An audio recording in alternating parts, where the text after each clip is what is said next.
impacting you in some sort of way, let's have that conversation.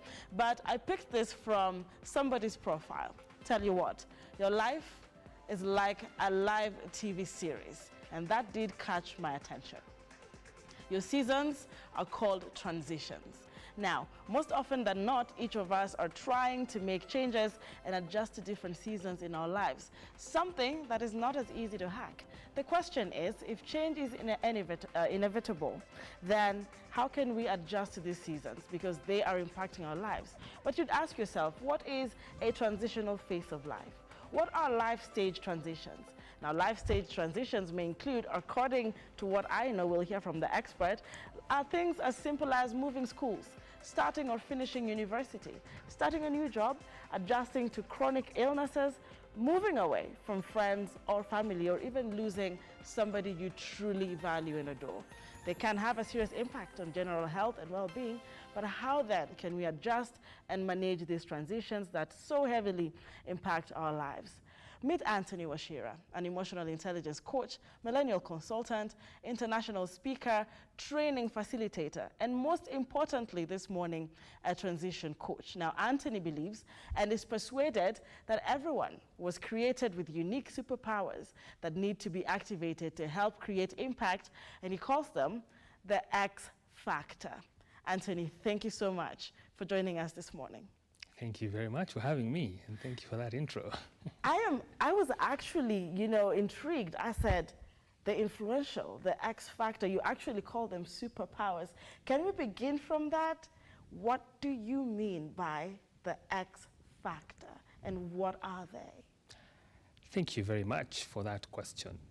So I believe that everybody is born unique with special talents that we need to sharpen, that we need to work on so that so that we are able to use them as best as we can when they are sharpened. I mean, everyone has raw talent, and when it is raw, it is not usable. Okay. That's why an athlete will get a coach to help them sharpen their raw talent and become a champion. So when I say that I believe that someone has talent, I do believe that everybody has talent. I also believe that everybody has got different passion, and that passion combined with the talent, combined with their unique values, according to me, is what brings out their superpowers. And the nexus of those three, of course, plus your personality now brings out what I like to call the X Factor. You can call it many other names. I had someone else calling it your unique selling proposition, your unique differentiator, your unfair advantage, all of those things. Your unfair advantage. Yes. Quite interesting. This even gets better. Yeah. But now you've come in, the best thing that I have picked from your many, many titles is that you're a transition coach. Yes. We're talking about life transitions and how they impact our lives. But first, someone would question and ask, what is a transition coach? What does a transition coach even do? I like that. A transitions coach helps somebody who is going through a transition. And what I do is that I help somebody who comes to me saying maybe they lack clarity, or maybe they have this goal that is looking so outrageous because where they are and where that goal is, they seem, the chasm is so huge. Or and it's opaque. Or it's opaque, yeah. in town. Yes. Yeah. And they feel like they're going through a transition and they probably do not understand. Some come to me and just talk to me and tell me, this is what's going on. And they ask me, do you think I am going through a transition? And my answer to this is this, that we are going through transitions. All of us, let me take that again, we are all in transition all the time. That's actually what I believe. And I can explain that a little bit. Think about a child. A child is born a baby. That baby feeds. That baby becomes a child, a toddler, starts crawling. Yes. They go to school. Then at some point they become an adolescent. Then they become a young adult. All those are transitions. And they may look small to us because now we have gone through that and we feel like we we aced it. Yes. But for the people that are going through those things, they are huge. Remember a young lady or a young man at adolescent, when they start getting those changes, it affects them, and they are shy and they withdraw and they have to deal with that. Come to a person who is leaving high school to join college, it's a transition in itself. Even just going to high school, there's bullying sometimes, there's no bullying sometimes, but just that exchange from a school where you are treated like children to where you're being treated as younger adults. Yes.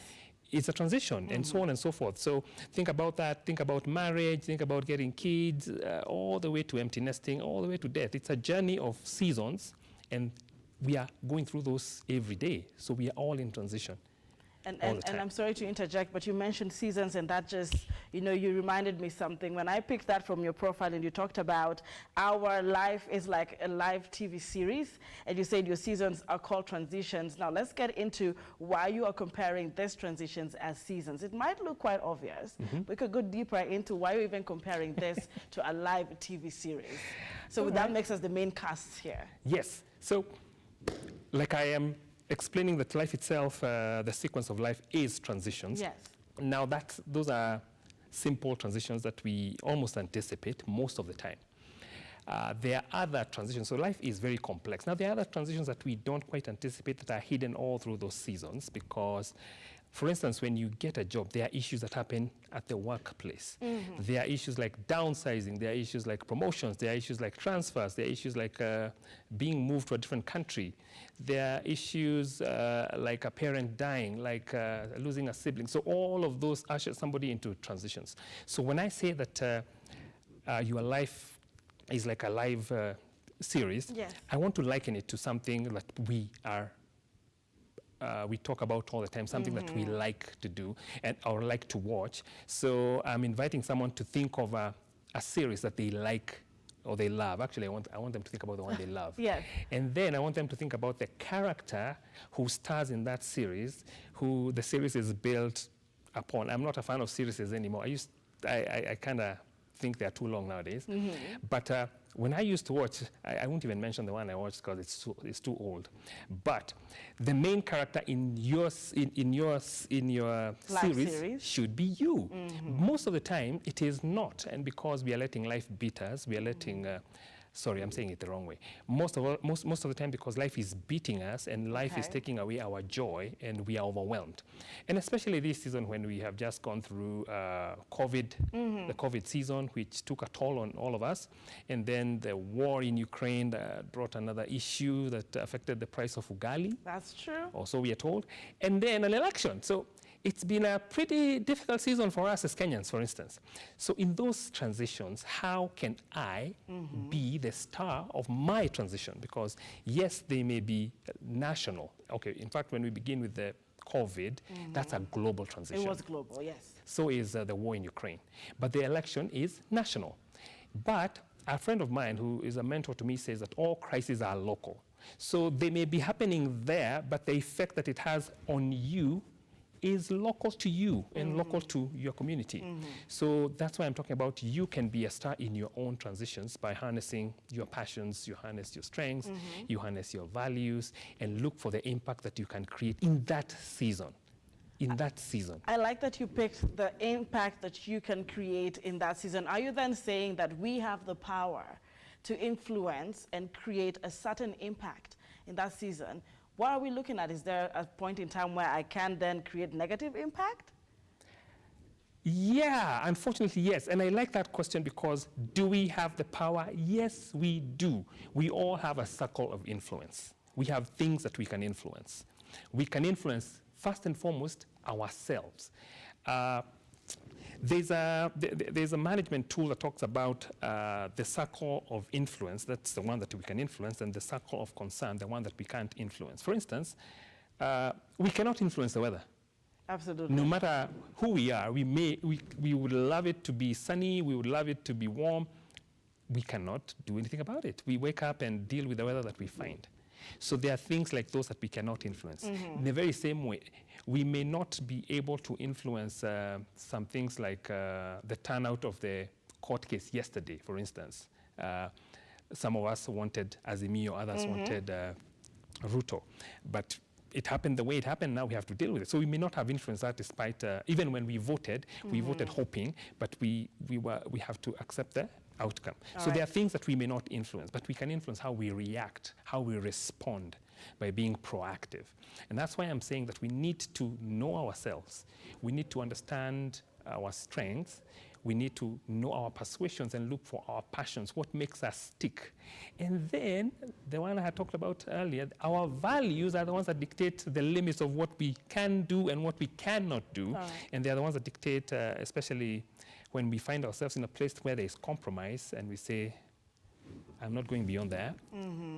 I live on this other side. You know, those ones, they're the ones that now help you become influential in your own space and create the impact that you can in your sphere of influence. All right, so there are things you can control, there are things you cannot, you have no control over. We're going to go deeper into that, but remember, as much as we're speaking about life transitions, feel free to make use of the comment section.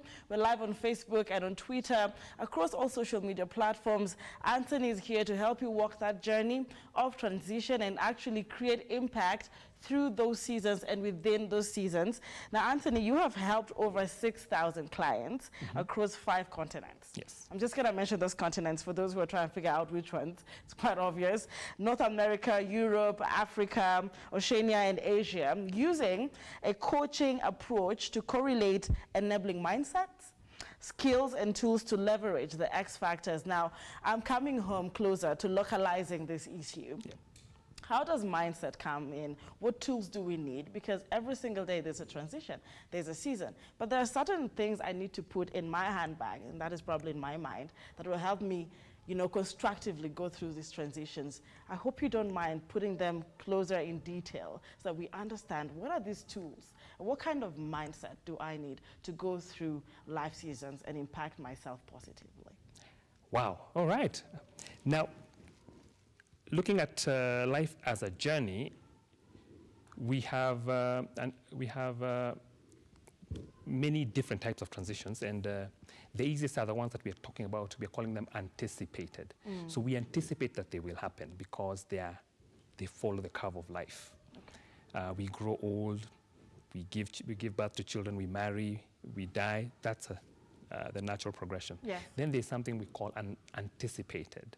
So we don't anticipate that my child will die. I think that if the normal curve should be that I die before my child. So I'm using that one just to catch someone's emotion, because it has happened. We have lost pregnancies, we've lost children, people that I know. So those are unanticipated. And you can imagine there are many. Someone can excuse me, can be in an accident. Someone can lose a limb. Someone can lose a job. So those are unanticipated. Then there are others that we call non-event. They are expected to happen, but they don't happen. For instance, imagine this, and I apologize in advance to use this, but in our society, when a person gets to the age of 40, male or female, and they're not married, we start nudging them. We start disturbing them. Why are you not hitched? Because we anticipated, we expected that they should be married at that age. So those are non-event. Or, for instance, someone is married and they didn't get kids, and we start asking them, where are the kids? So, and you know, even they are dealing with this issue themselves. So they are the ones going through that transition that is a non-event. The event was expected to happen, but it did not happen. Then there's another one that creeps up on somebody, like midlife crisis. So that we call that a sleeper. So you are busy doing your life, then you wake up one day and you are 45 and you expected to be a billionaire, and you are living in a rented house. And midlife crisis starts happening, and all the wild issues that happen with that. So you can see that there is an array. And I am certain that it's not even that linear. I'm sure other experts would probably give a bit more than what I just said. So we go back to your question about mindset. So we need to be working on our mindset all the time so that we have a mindset of growth. A growth mindset. It's been called a growth mindset by some experts, where we know that life is not linear, it's not smooth sailing, so that we are willing to grow. And COVID-19, for me, was an example of a wake-up call, because it shook the world. It showed us that there's no, excuse me, there's no king, there's no president, there's no peasant who cannot be affected by that one thing. We were all for once in the same bracket. And that kind of showed us that we are all vulnerable, that our race is fragile. So that kind of shifts your mindset to, I need to be prepared. My mind needs to be very robust. So I need to be learning, I need to be growing so that I'm adaptable and so that I build resilient, because up here is where we begin everything. The battle begins here. So if it is won here, then it will be easier. So if you have a can-do spirit, if you have a mindset of learning, of growing, of getting back up, you know? Yes. That's where we begin. And as you're speaking of mindset, I just remembered, it's quite a cliche. People call it a cliche, and of course some say it's scriptural. As a man thinketh, so it is. Is that where the power lies? Is that where you're also probably, you know, circulating this conversation from? Totally. I like that. Yes. As a man thinketh, so is he. Yeah. It's the truth. It's in the Bible. It's also, science will also, will also corroborate that. That what we think, so we have to watch our inputs, of course, what we listen to, what we watching. So we have to surround ourselves with the right crowd, the people that empower us so that we are empowered, because your environment will dictate what you think about. All right. So if you're in a toxic environment most of the time, then you're not building yourself up. You need to shake things up a bit and figure out where to get the positive environment that builds you up, so that you're hearing the right stuff, so that you're seeing the right stuff, that builds a robust mind, because the world is not easy, and it's becoming more complex as we move along. So that's the mindset. Yes, before we leave the mindset, because I know we'll be taking a break, and that has been the toughest thing to deal with. It's easy to say, you know, people say, you know, motivators come out there and tell us what to do. They don't know how difficult it is to actually implement it. And actually having that mindset, mindset shift has been one of the difficult things for anyone watching this morning. Let's talk about a scenario, loss of a job. The first thing anyone ever thinks is negative. This is the end of it, this is the end of the road, I should do this, I should do that. In that particular scenario, what's the first thing that someone should do? We're talking about a difficult, life transition, leave alone the successful, happy moments. Tough life transitions, how do you put yourself together in that moment before you actually begin the progressive journey, the instant reaction? Excellent question. And this one I will answer with a story, my story. So I was working for a multinational, and I was unhappy, so I left. I took a job with a startup. So they gave me a 1-year contract, so I'm here living a longer contract, taking 1-year contract. And it was a difficult decision. Most people thought I was crazy. I was persuaded, I felt convicted, and I went for it. 2 years down the line, I was laid off. So I can say this, that I know exactly what it feels like to lose a job. And I know what it feels like to lose a job when you didn't anticipate it. So I took this, I invested my life in this, and I lost the job. So I can say that yes, it is very possible to feel negative, but it is also possible to fight and overcome that negative. All right. And talking from experience, because it's not the end of the road, first and foremost. And what I did is that I took stock of my strengths, of my gifts, to see what I could do in the interim. So there was a relief and there was a long-term vision, because I had to do something now. So what I did, I'm a writer, I'm a gifted writer, I'm a trained writer. So what I did is that I started online writing. Okay. And for the first year, after I lost my job, I was online bidding jobs on a platform called Upwork. It's the biggest freelance platform for people who want to become freelancers. So that's what I did. And I survived. And I want to encourage somebody. I decided, I was very stubborn. I am a believer. I said I'm not changing my life. I didn't sell anything. I didn't move from my house. I didn't move my kid from school. I said, no. I prayed about this. I'm going to hang in there. And I hung in there, and I didn't need to change anything. And because I was already, by that time I was already a certified trainer, but I didn't have enough skin in the game to start getting regular work. But by the end of that year, because I was still looking for training work, I had managed to start getting, I got 2 clients. And the second one, I did a good job, and they decided to give me more work. And that was the beginning of my business. So I would like to encourage someone, hard it is, yes, and as a coach, we don't, I would not encourage somebody to wish away the negative. Okay. You confront it. Right. Yes, you confront it, but then what is the positive? What do I have? I don't have a job. What else do I have? Yes. So I have something. you have skills that you're utilizing at that job. You have some other skills that you are probably not utilizing that you can utilize now. And there's a whole world out there of freelancers. There is also a whole world of business, small businesses that people can do. I would advise people to think about relief first. You have to do first aid. First aid. As you are collecting yourself, there is first aid before we come to, before we are treated and before we figure out the next moves for the long term. Yes. So I like that you mentioned it, this first aid, because most of us crumble down to this is the end of the road. Probably run to different people, a coach, before you actually check the first aid kit. And we're coming back to actually find out, when he says first aid, what can you do for yourself in the situation that you are in? But you'd make it easier for us in studio this morning if you only wrote that unique situation or season, for that matter, that you are in this morning. So Anthony and I here can help, find out what, what thing you can do right now and the long-term vision for you. The comment section is open. We'll be coming back shortly still with this conversation on the impact of life transitions in your life. Don't go too far away. This is The Morning Drift.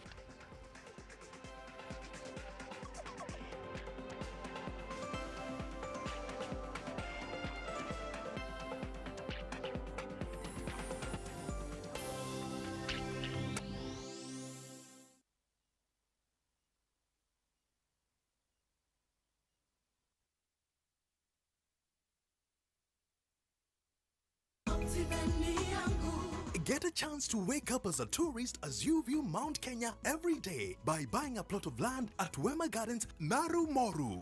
At only 400 meters off tarmac, this is the right place to build your dream home, cottages or holiday homes. You can also buy this property to give to your children as a special inheritance. Water and electricity are in the vicinity, while neighbors are already building their homes. These plots are specially ready for you with title deeds scheduled to be out in 6 months. Buy a 50 by 100 plot of land at Wema Gardens for only 399,000 Kenya shillings. You can also pay for your plot through our friendly one-year installments plan.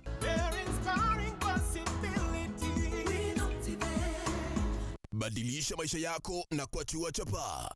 Jishindie shilingi 1,150 pesa taslimu kila siku kupitia vipindi maarufu uvipendavyo katika runinga ya Look Up TV. Maelekezo ili ukaweze kuwa mshindi ni rahisi sana. Kwa simu yako ya mkononi, ingia kwenye M-Pesa. Elekea kwa Paybill, weka nambari 636395. Kwa account name, andika neno Look. Kisha kwa amount, weka shilingi 99 au 99 shillings. Kwa M-Pesa Paybill, weka nambari 636395. Account name, andika Look. Amount, weka shilingi 99 au 99 bob peke yake.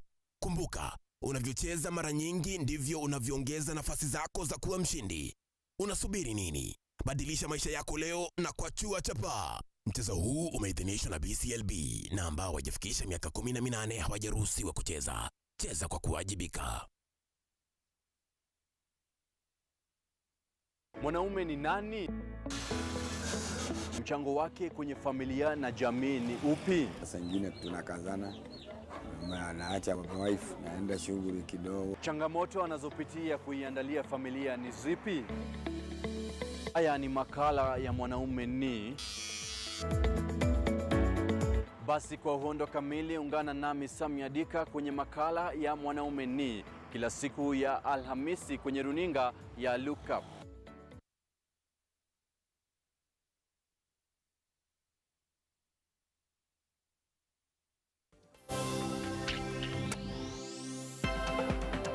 Well, of course, this is The Morning Drift. Many thanks for staying with us. We're all about personal development today, coaching and mentorship. And at the end of this particular hour, we are hoping that you can actually be a better person mentally, emotionally, and even financially.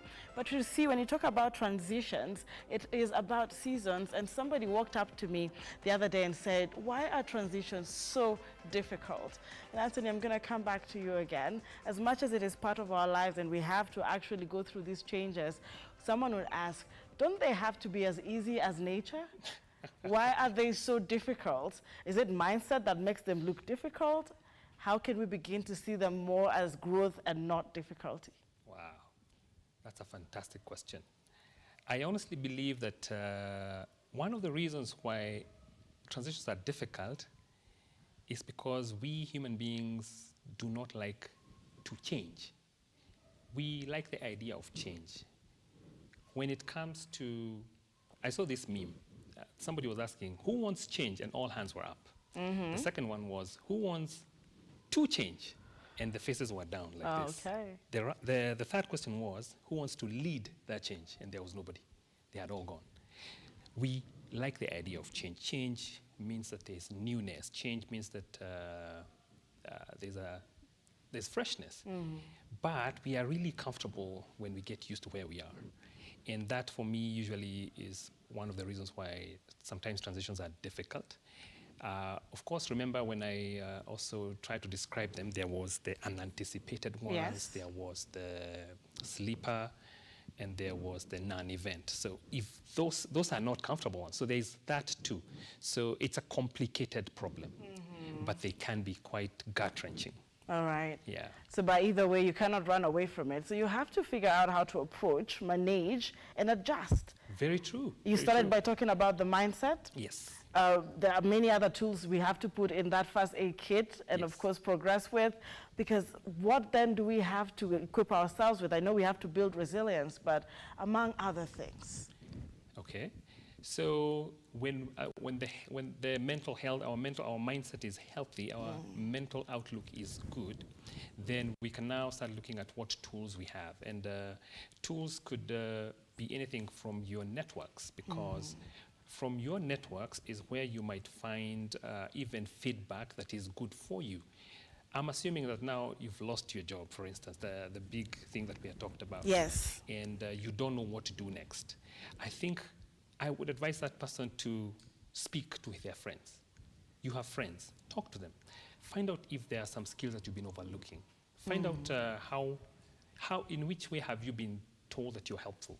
What you know that you are good at this, but maybe there's something that you do not know that we see in you, that you could develop further.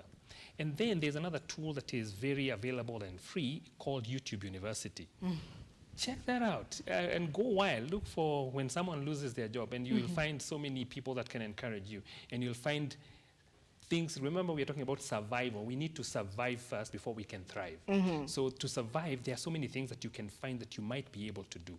You could be good with your hands and you could start crafts. You could be good in your hands and start carpentry. I know people who have done the things I'm telling you. And that has taken that space when they are in the fog, yes. before they come to a place where they are out of the fog and now they can focus and rebuild on their vision. So you look for tools. They are free tools that you can actually download where you can do a personality test that can help you find out what you are how you are predisposed. What is your predominant characteristics? Okay. Where do people like you, where do their strengths lie? And then you check with yourself whether you agree with it, whether that kind of agrees with you, and it may just unfold a new world for you, because there are tools like those that you can use even before. And I'm not talking about spending money here. Asking friends does not cost any money. Going to YouTube needs bundles, and at that time, of course, you don't have bundles. You can even have a friend give you their phone or something like that, something that is relatively cheap at that time. So you can look for a variety of tools that can help you just go through that season. And we had talked about skill set, if I may jump to that as well. Yes. Now, of course, if it reveals some skills, and again, they may be raw. They may be raw. At that stage, I would still advise somebody, if you can sharpen them without any cost for you, you do that. And YouTube University is one of the places that that you can do things like that. I was on another show and I said this about my wife. She might be watching this. My wife learned to cook good chapatis from a YouTube video. I'm not kidding you. She learned how to make better chapatis from a YouTube video. And I know other people who have learned tricks and nips from, we have a champion who learned how to throw a javelin. He became a gold medalist, an Olympic medalist, and he started on YouTube. So the skill was good enough to go and win, but at some point, now that he's at that level, he now can get a good coach and sharpen it further. And that's the same thing I'm saying. Get the free tools, sharpen your skills with the lowest costs you can at that time. it will get to a place where you can afford to sharpen them better because you survived. And now you'll be able to thrive. And in a world where we really, believe in shortcuts, what you're talking about is an entire process. You're talking about someone in a fog and moving to a place where they can focus. Let's talk to the young people today. Because what makes this even more difficult is the fact that we want to jump from the now I am hit, this is what it's a dark space, this is the season, into the farthest, brightest corner. Yeah. It can be difficult, these transitions, and you want to look at some resilience, some patience, especially with my generation, let's start with that, where we just want shortcuts. I got into a job, I want promotions. Yes. What is the importance of, walking through this particular process and journey as far as impact also is concerned? Wow. First and foremost, I am extremely passionate about young people, extremely. And young people, especially in their 20s, have that, I call it, I don't think it actually is given enough focus. It's called the quarter-life crisis. So quarter-life is that one of the people in their 20s. Yeah, actually 25, but the research has shown that it can begin as early as 18 and go up to 35. So that's kind of interesting, but it's really for the people in their 20s. So yes, like you say, the young people today have something we call social media that was not there 20 years ago. And when some people are 20 or they're young, so what happens with social media is all the things that the young people are doing, there's nothing new. They were being done, only that they were not exposed. Nobody could see them, and nobody could see them on such a huge scale. So we act like they didn't happen. But now we can see them from Kenya, from Uganda, from the US, we can see them from every corner of the world, and we are saying, what a wretched generation. So I think there's an adjustment that needs to come from us up here, an attitude adjustment in judging young people. Okay. And that's a long story. But to what you had asked, what I would advise the young people is, when you get into a job or into the job market, you are finding other generations of people who are not like you. So you also need some emotional intelligence. You need some other intelligences so that you can fit in the place that you've gone to. It was built by these people. They did not anticipate your coming. They are struggling with you. So you need to also have some patience, and you also need to learn how to deal with the people that are older than you. And it's not as hard as it sounds, because these young people have parents who are older.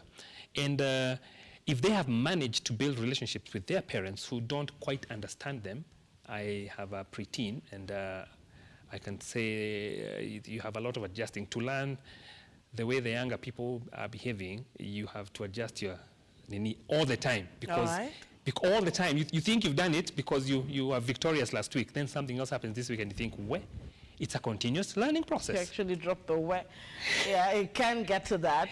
Yes. But it's a learning. It's like you're saying, you have to adjust as a parent over and over again. Yes. But I like that you mentioned that young people, especially I like that we picked the working setup, ought to have certain other types of intelligence. Yes. So I want us to go into those. I know you mentioned the emotional intelligence, quite, one of those things now everyone is working on, because I understood that a human being is emotional, and you have to interact with emotional people as well. So besides the EQ, what else should we actually have in place as far as this season and this age is concerned?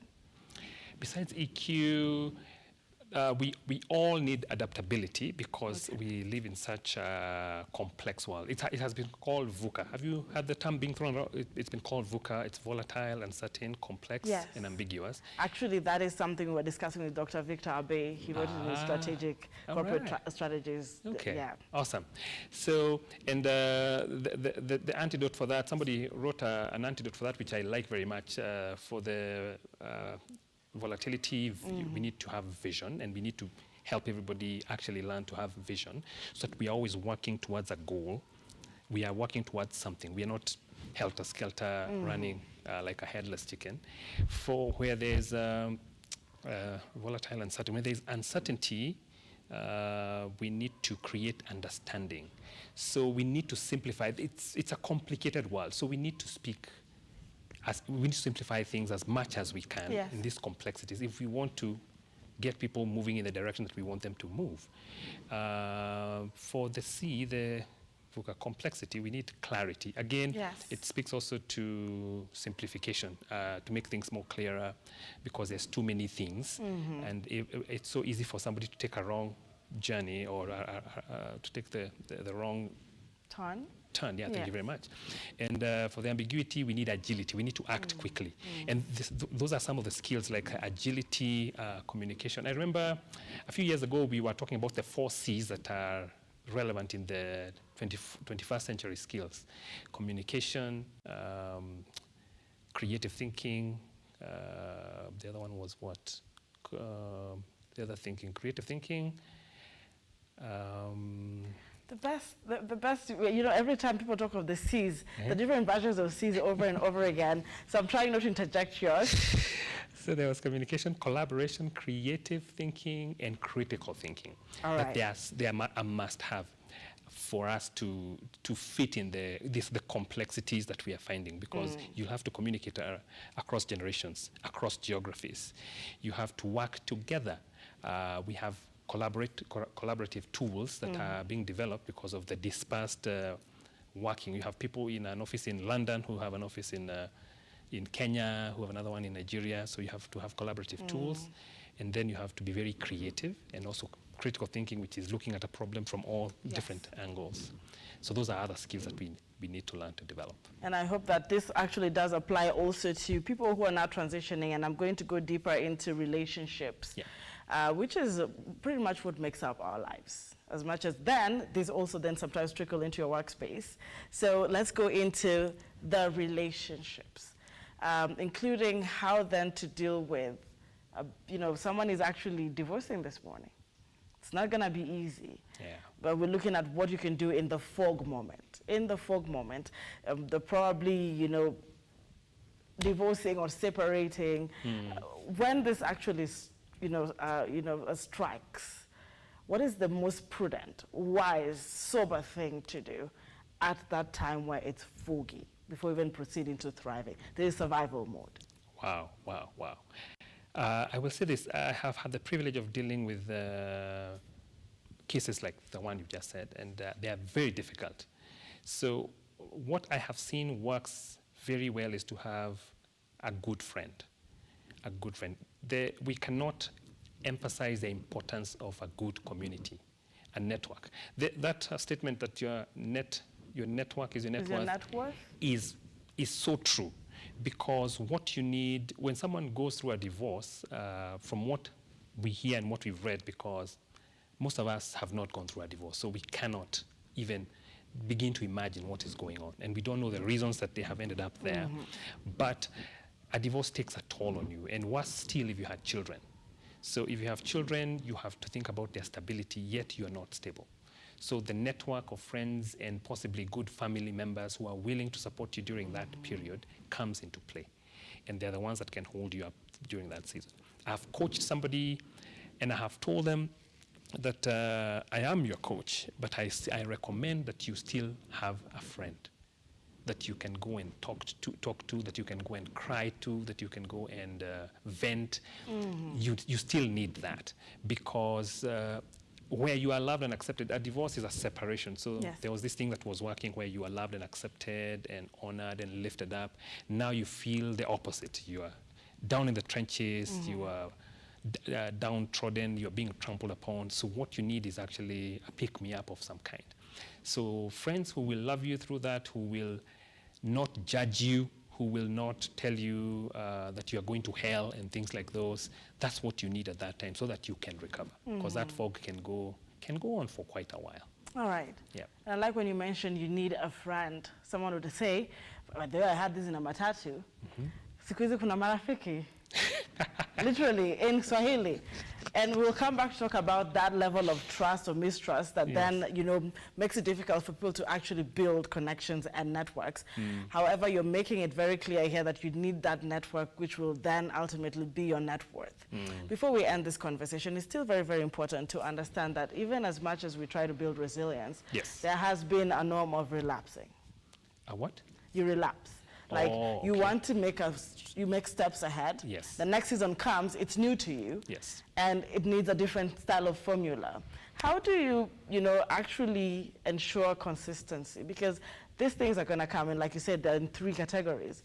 It could be, the one that you don't expect to come, but really it's up to you to actually choose the kind of impact you want to create. How do you get hit over there and over here, but stay consistent in your all type of intelligence? Wow. That's a difficult one, but I have an answer. I think I have an answer for that. And what I have seen is this. Again, I'll go back to the power of relationships. Okay. But before the power of relationships is the habits that we form. Habits. Because, yes. And that's why we were talking about working on our mindset to build a robust mindset, a strong mindset, because life is hard. That's the reality.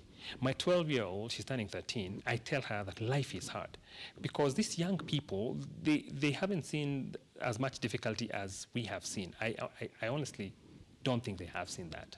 And I think I am not inaccurate in saying that.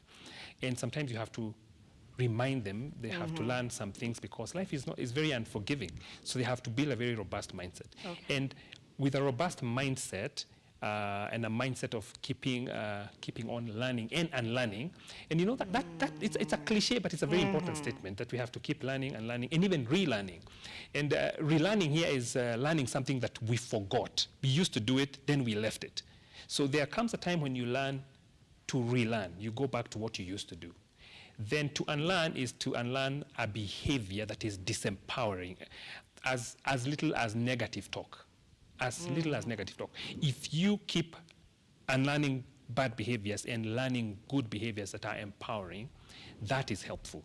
Then that place I'm talking about, a good community. You don't need 10. Okay. One good friend is enough. And I have seen, my wife has got friends that she was with in uni. And I like that kind of consistency. These are the people that can ask you hard questions. The people that ask you, how are you? When you say fine, they ask you, how are you really? Because when we ask people how they are, we are so used to saying fine when we are not. But a good friend has a permission to prod. So you need to invite at least one person to prod, and also and vice versa, they have also invited you to prod. You need to get at least a person like that, because that means that there's accountability both ways. They can call you and ask you, where are you? What are you doing? And when you mess up, there's a person that you can go and open up to and tell them, I did this. Some friends of mine call them the 4 a.m. friend, the 3 a.m. friend. If you had a problem at 3 a.m., do you have someone that you would call? If you don't, you need to get a person that you would call at 3 a.m. That's a good one. Let me just push it back to the viewer. Do you have a person you can call at 3 a.m. in case there's something you need to talk about? Perhaps. Let me know in the comment section if you're just beginning to think in that direction. It is good for you. We're about to close this, but I am looking at, I have seen people come out in coaches and people I might not quote say, you need to approach yourself with grace. Sometimes this is a bit, not very clear. If you could put that in perspective, because seasons push you to certain limits, but when they say approach these seasons with grace, be graceful to yourself, because we do know, we have had statistics of people who have died by suicide because the season hit them so hard, they did not know how to handle this transition. Yeah. What does it mean to be graceful to yourself in a season? Alrighty.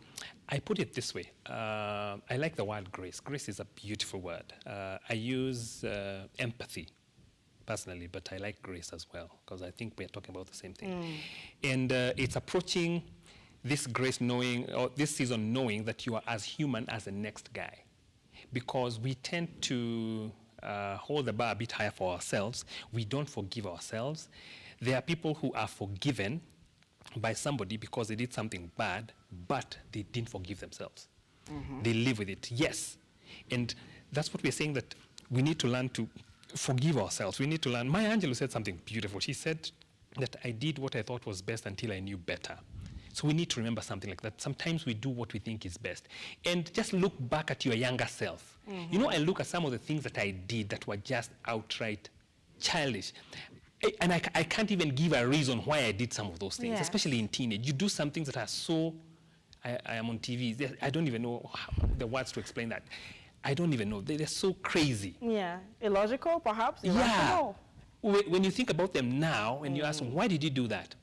You can't answer. I was coaching a young person, and they were telling me the way they were a bully in high school. And I asked them, do you think you know the reason? Now that he's older. Now that he's older, a man looking back at a boy, he cannot tell you why he did what he did.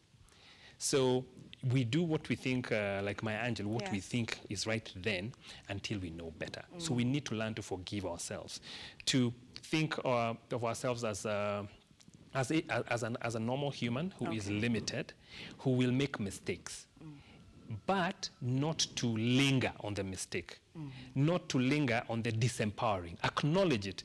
Be like an alcoholic. An alcoholic will go to the meeting and acknowledge, my name is Tony, and I am an alcoholic. Then they will proceed to say, but I am 244 days sober.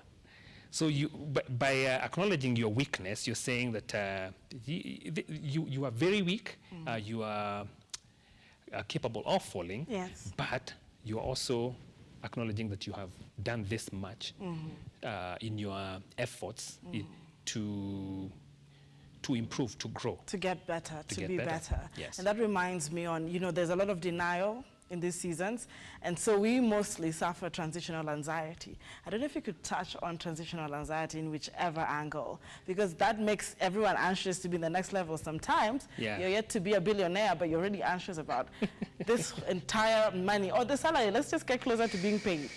You know, this one, you're broke, and then you're gonna get paid. Everyone is obviously or almost anxious about it. What did you say about transitional anxiety as we are about to close? Okay, an interesting one. So my view about transitional anxiety is that first and foremost, transitions, there's that cycle of grief where we have anger, we have denial, we have anxiety. I don't remember all the stages, but those are stages that will happen to us at one point or another in a transition. And first and foremost is to agree that they are okay. So I would put that in the category of being gracious to yourself and empathizing with yourself. So are you feeling angry? Are you feeling anxious? Are you feeling, are you in denial? That's perfectly normal, because we are told by the experts, Kubler-Ross, that diagram, that we go through those things. So first and foremost is that it is okay, or rather it is normal, but don't stay there. Don't stay there. Remember first and foremost that you're, okay, I've said first and foremost again, but remember you are on your own journey. We are all on an individual journey. So my journey is not necessarily your journey. So my anxiety is okay in that it's okay, but it should pass. Okay. Oh, it's okay, but it should pass. Yes. It should. If you linger too long, then you're getting to the danger zone. You're getting to the danger zone, and you might need therapy. You might need help. Better yet, if it is so consistent, get counseling. Get a coach. Do something about it before we get to the danger zones.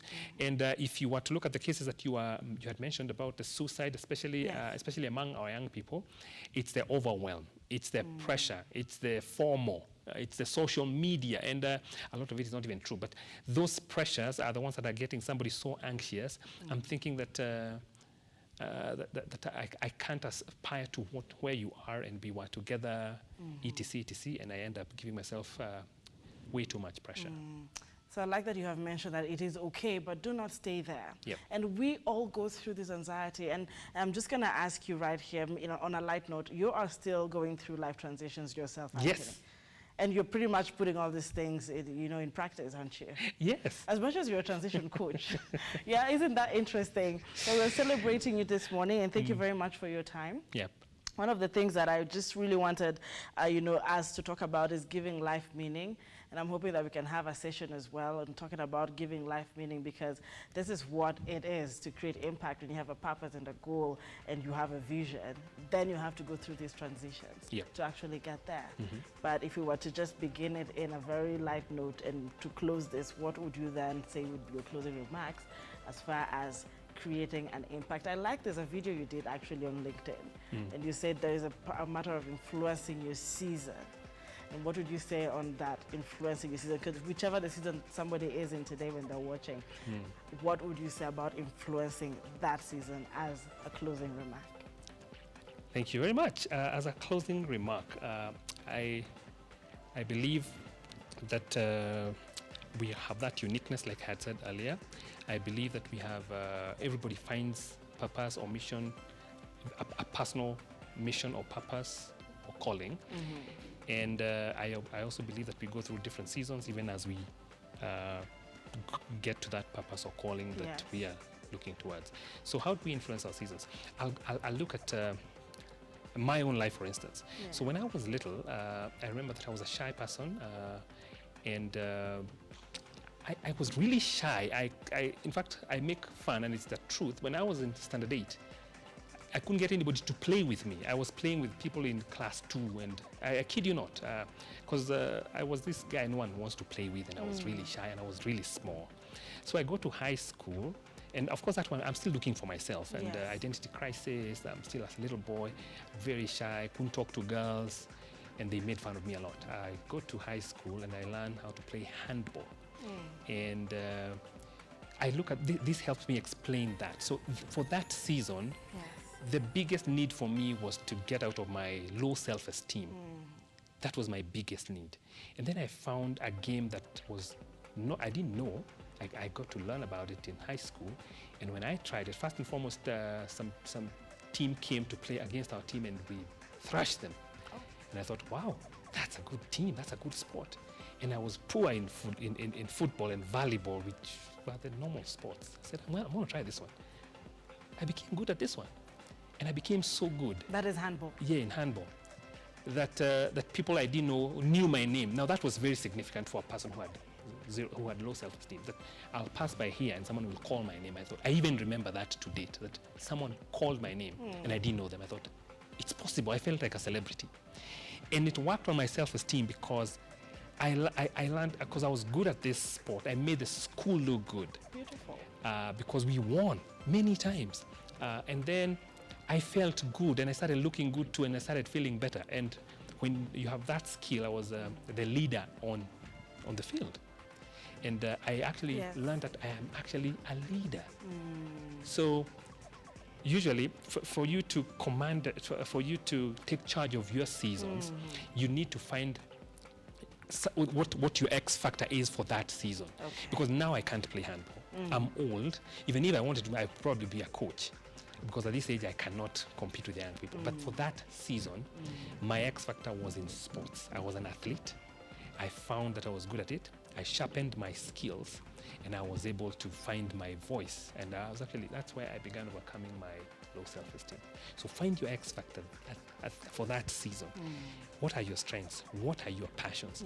Ask yourself, what can I do? What do I have now that I can use now to influence my circle of impact in this season and to expand it? What more can I influence? What more?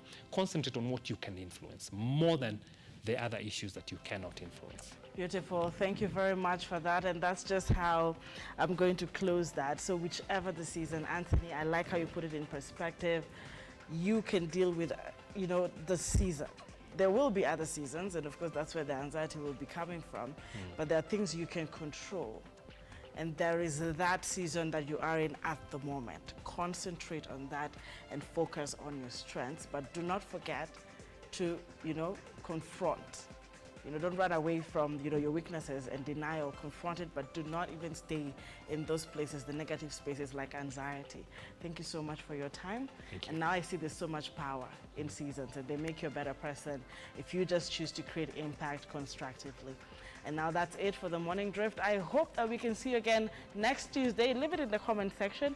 And of course, DM our social media team on who next you'd love to see on this session next Tuesday. The Morning Drift takes a short or long breather until tomorrow, same place, same time, where we give you all the solution-focused conversations. And I hope that this energy is something you can grab and run with throughout your day. Have a lovely day.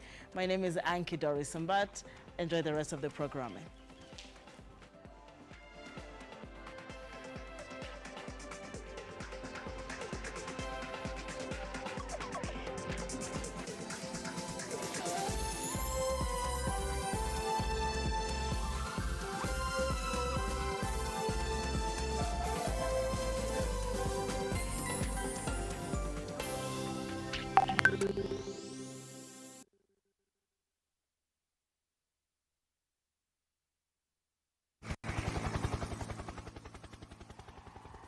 Raundi hii Loto iko ground kuimarisha maisha na zawadi chungu nzima. Kuwa miongoni mwa washindi na uimarike leo. Shinda nusu milioni guaranteed daily, cash vouchers, unga wa kila siku na zawadi chungu nzima. Kila Jumamosi chomoka na a brand new Pro Box na mega cash kuanzia shilingi milioni 5 hadi shilingi milioni 100. Ingia kwa M-Pesa, weka paybill number 77700, account name Luke. Cheza na kati ya shilingi 50 na shilingi 1000, ujiimarishe na Loto. Changamka, cheza Loto. Over 18s only. Gaming can be addictive. Play responsibly. This message has been approved by the BCLB.